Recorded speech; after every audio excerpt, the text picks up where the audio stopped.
你能想到吗？一家以饲料养猪闻名的老牌农牧企业新希望六合，最近请来了一位网红独董，他就是财经圈的熟面孔，逻辑思维联合创始人，本名李天田的托布花。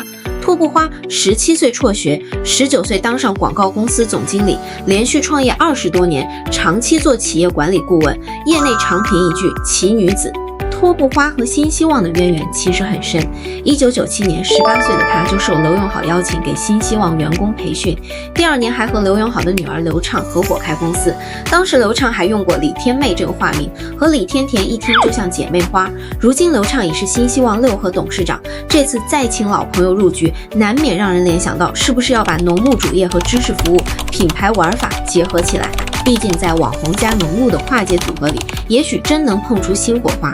同一天，新希望还发布了半年报预告，预计净赚6.8至7.8亿元，这是过去5年里首次在中报实现盈利，人事加业绩的双喜临门，让这次任命的话题度一下就拉满。你觉得网红顾问进农牧圈能带来啥新玩法？评论区见。